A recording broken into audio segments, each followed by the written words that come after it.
जय श्री राम, जय हनुमान। दोस्तों, आज का ये उपाय बेहद ही विशेष है, इसलिए आप इस उपाय को सिर्फ और सिर्फ अपनी परेशानियों को दूर करने के लिए, अपनी तरक्की के लिए ही इसे प्रयोग में ले। किसी दूसरे व्यक्ति के बुरे के लिए या अमंगल के लिए इसे बिल्कुल भी प्रयोग ना करें, अन्यथा ये आपके ऊपर उल्टा भी पड़ सकता है। ये सभी लोग जानते हैं कि पूरे दिन में एक समय ऐसा जरूर आता है जब कुछ भी मांग लीजिए, मुंह से बोल दीजिए तो वह सच हो जाता है, जिसे आम बोलचाल की भाषा में हम जिह्वा पर सरस्वती बैठना बोलते हैं। आज के वीडियो में हम आपको उसी खास वक्त के बारे में बताएंगे जिसका सही प्रयोग करके आप अपनी इच्छाएं पूरी कर सकते हैं और आपकी सभी परेशानियां दूर हो सकती है। समय के बारे में तो सभी बोलते हैं, लेकिन मैं आपको उस खास 10 मिनट के बारे में बताऊंगी जिस समय आपको इस प्रयोग को करना होगा। बहुत ही कम लोगों को इस खास विधि के बारे में जानकारी होती है, इसलिए आप इस विधि को पूरे नियम के साथ और सही तरीके से सही समय पर जरूर करें। दोस्तों, बहुत से लोगों ने हमारे बाकी वीडियो पर कमेंट भी किए हुए हैं। कई लोगों ने पूछा है कि आखिर उनकी समस्याओं का हल कैसे मुमकिन है। सबकी अलग अलग समस्याएं होती हैं, अलग अलग परेशानियां होती हैं, लेकिन आज मैं आपको इस उपाय में, इस वीडियो में हम सभी से जुड़ी समस्याओं को हल करने का एक बेहद आसान लेकिन असरदार उपाय आप सभी को बताने जा रही हूँ, जिसे आप पूरे ध्यान से, पूरे मन से सुनिएगा दोस्तों, क्योंकि इसमें नियम का पालन करना बेहद आवश्यक है। एक एक चीज को बहुत ही ध्यान से सुनिए। दिन भर में एक ऐसा समय आता है जब हमारे जबान पर, हमारे मुंह में सरस्वती का वास होता है और इस वक्त हम जो भी मांगते हैं वो हमें अवश्य मिल जाता है। इसीलिए तो कहा जाता है कि हर समय शुभ बोलिए। बस इस समय को हमें सही समझना है कि वो सही समय कौन सा है और उसके बाद हमें यह प्रयोग करना है। पूरे दिन में सिर्फ 10 मिनट का ये समय होता है जिसमें आपको ध्यान रखना है कि आपकी कौन सी इच्छा को आपको मांगना सबसे ज़्यादा आवश्यक है। इस प्रयोग के माध्यम से, इस प्रयोग के समय में आपको क्या मांगना है, किसी भी मंत्र या तंत्र की आवश्यकता इसमें बिल्कुल भी नहीं है। बहुत ही साधारण सी चीज़ है। मैं किसी भी तरह के मंत्र या तंत्र की बात नहीं कर रही हूँ। बस आपको ध्यान लगाना है और ध्यान के माध्यम से ही आप अपनी हर मनोकामना को पूर्ण कर सकते हैं, लेकिन बहुत ही ज़्यादा विधिवत इसे करना आवश्यक है। अब आपको हम बता देते हैं कि यह समय कौन सा है। यह समय होता है ब्रह्म मुहूर्त का पहला 10 मिनट, मतलब कि सूर्योदय से लगभग 1.5 घंटे पहले। अब आप सोचेंगे कि 1.5 घंटा कब से शुरू होगा, तो बहुत ही ध्यान से सुनिएगा। आप ऐसा समझ सकते हैं कि सूर्योदय के 2 मुहूर्त होते हैं। पहला जो मुहूर्त होता है वो 48 मिनट का होता है, यानी कि 2 मुहूर्त 96 मिनट यानी कि 96 मिनट के होते हैं। तो अगर आपको ऐसा करना है कि सूर्योदय, आज का जो समय है सुबह 6 बजे सूर्योदय हो रहा है, तो ब्रह्म मुहूर्त की शुरुआत 4:24 से शुरू हो जाती है। तो इसी मुहूर्त में, ब्रह्म मुहूर्त में, आपको पहले 10 मिनट यानी कि 4:24 से लेकर 4:34 तक यह दिव्य मुहूर्त होता है, जिस वक्त अगर आपने ध्यान लगाकर अपनी मनोकामना मांग ली तो वह निश्चित रूप से पूरी हो जाएगी। लेकिन अब आप पूरी बात ध्यान से सुनिए कि आपको उस 10 मिनट में किस तरह से क्या क्या बोलना होगा। चाहे वो कोई भी इच्छा हो, धन संबंधी, सेहत संबंधी या परीक्षा में सफलता, नौकरी में सफलता, कोई भी और इच्छा है, वह वक्त बहुत ही खास होता है दोस्तों। इसलिए इस वक्त का आप सदुपयोग करें, दुरुपयोग बिल्कुल भी ना करें। हम सभी को जरूर करना चाहिए उसे। बस ध्यान रहे कि सूर्योदय का जो समय है वो हर रोज बदलता रहता है। इसी वजह से ये जो खास 10 मिनट है उसमें भी बदलाव होना स्वाभाविक है। तो आपको अच्छे से सूर्योदय के समय को ध्यान में रखकर इन 96 मिनट से पहले यह 10 मिनट के समय में ध्यान लगाकर अपनी इच्छा को भगवान को बतानी है, मांगनी है। यह समय बहुत ही शक्तिशाली होता है और निश्चित रूप से आपको लाभ प्राप्त होता है। अब सुनिए कि ये 10 मिनट में आपको कैसे क्या करना होगा। तो सबसे पहले जब भी आप सो करके उठें तो आपको अपने नित्य क्रियाओं से निवृत्त हो लेना है, अपने मुंह को धो लेना है। उसके बाद आपको एकांतवास में बैठना है। वैसे तो ये जो समय होता है वो एकदम शांत होता है। इस समय दैविक शक्तियाँ वातावरण पर हावी होती है, इसलिए आपको एकांतवास में बैठ जाना है। लेकिन इस बात का खास ध्यान रखें कि जहाँ पर भी आप बैठें, जिस स्थान पर बैठें, वहाँ पर आसन होना बेहद आवश्यक है। और आसन कैसा होगा, इस बात पर गौर करिएगा।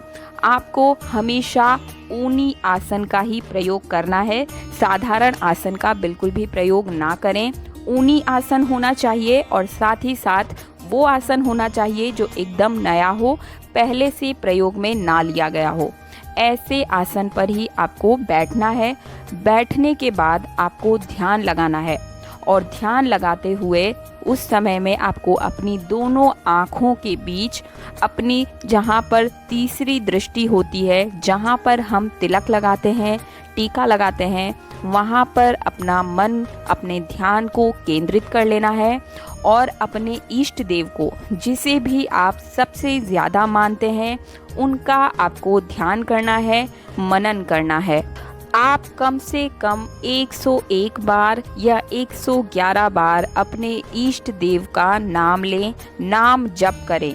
और नाम जप करने के बाद आप अपनी समस्या के बारे में सोचते रहें। एक बात का ध्यान रखें कि उस समय आपके मन में कोई भी दूसरी बात नहीं चल रही हो। बिल्कुल भी अपने मन को स्थिर कर लें और अपना जो है ध्यान केंद्रित रखें और इष्ट देव का ध्यान करते हुए अपनी समस्या अपने इष्ट देव को आपको बतानी है। आपको ध्यान रखना है कि 10 मिनट का ही आपका पूरा समय है, उससे ज़्यादा समय आपको बिल्कुल भी नहीं लेना है। और एक ख़ास बात कि इस समय में आपकी जो रीढ़ की हड्डी है वो बिल्कुल सीधी होनी चाहिए। रीढ़ की हड्डी में बिल्कुल भी झुकाव नहीं होना चाहिए इन 10 मिनट के अंदर।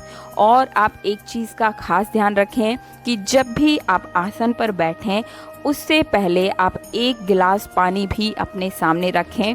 पानी बिल्कुल नॉर्मल होना चाहिए, ना तो बहुत ज़्यादा ठंडा और ना ही बहुत ज़्यादा गर्म। बिल्कुल नॉर्मल टेम्परेचर पर आपको 1 गिलास पानी को भी अपने साथ में लेकर बैठना है। और इस 10 मिनट के समय में आपको अपने इष्ट देव का ध्यान करना है, उन्हें अपनी समस्या को बताना है। बिल्कुल भी समय की पाबंदी इसमें बेहद आवश्यक है। आपकी रीढ़ की हड्डी बिल्कुल सीधी होनी चाहिए, ध्यान आपका बिल्कुल मध्य बिंदु में केंद्रित होना चाहिए।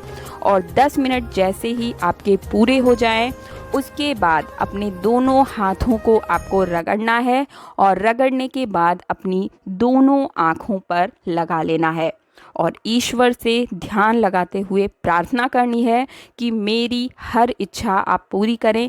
ध्यान रखें कि आपको वही इच्छा मांगनी है जो आपके लिए बेहद आवश्यक है। उसके बाद जैसे ही आपके 10 मिनट पूरे हो जाते हैं, आपको वो जो जल आपने ग्लास में रखा हुआ था, उसे आपको, रीढ़ की हड्डी सीधी रखनी है, इस बात का आप बेहद ध्यान रखें। उसके बाद आपको उस ग्लास के पानी को उठा करके एक घूंट में, मतलब कि बिना सांस रोके, आपको पी जाना है। जब आप इस जल को पी रहे हो, आपकी रीढ़ की हड्डी बिल्कुल सीधी होनी चाहिए। दोस्तों, ये समय बहुत ही ज़्यादा खास है। हर साधारण व्यक्ति को इस समय के बारे में ज्ञान नहीं होता है। इस वजह से जो भी व्यक्ति इस समय ध्यान लगाकर ईश्वर से अपनी इच्छा मांगता है, उससे भगवान को उसकी इच्छा पूरी करनी ही पड़ती है, क्योंकि बहुत ही कम लोग होते हैं जो इस समय का प्रयोग कर रहे होते हैं। ऐसे समय में हर तरह की दैविक शक्तियाँ वातावरण पर पूरी तरह से हावी हो रही होती है। जो देवी देवता है वो पृथ्वी पर गमन कर रहे होते हैं। इसकी वजह से आपकी जो भी प्रार्थना है, जो भी आपकी उम्मीद है, वो ईश्वर तक पहुंच जाती है। मैंने स्वयं इस प्रयोग को किया हुआ है, लेकिन मेरे शहर में सूर्योदय थोड़ा जल्दी होता है, जिसकी वजह से मैंने इस समय में किया है। लगभग 4 बजने में कुछ ही सेकंड पहले से मैंने इसे शुरू किया और 10 मिनट तक मैंने इस प्रयोग को किया। अब एक बात आप खास ध्यान रखें कि आपको 21 दिन तक इस प्रयोग को लगातार करना है।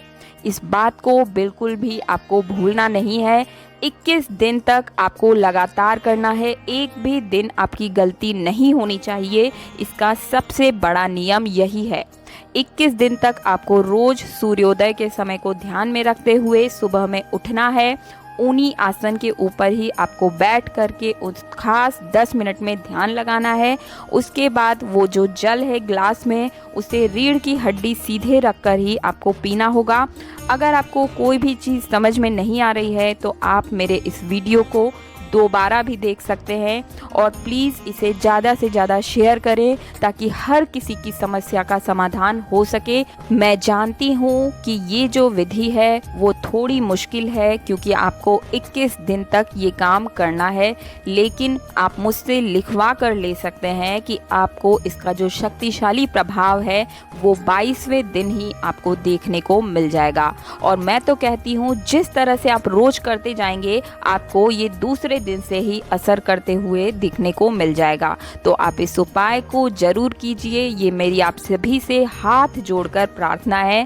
साथ ही साथ आपके परिवार में जो भी लोग संकट से घिरे हुए हैं, समस्याओं का समाधान नहीं हो पा रहा है, सालों पुरानी पीढ़ियों से उन पर पितृदोष चल रहा है, अकाल मृत्युएं हो रही हैं, परिवार में कलेश बना रहता है, तरक्की रुकी हुई है, किसी न किसी से दुश्मनी के वक्त परिवार में हमेशा कलह बना रह रहा है, ऐसे लोगों को इस उपाय को करना बेहद बेहद ज़रूरी है दोस्तों। तो आप इस उपाय को पूरे मन के साथ अपने इष्ट देव को मन में धारण करके कीजिए।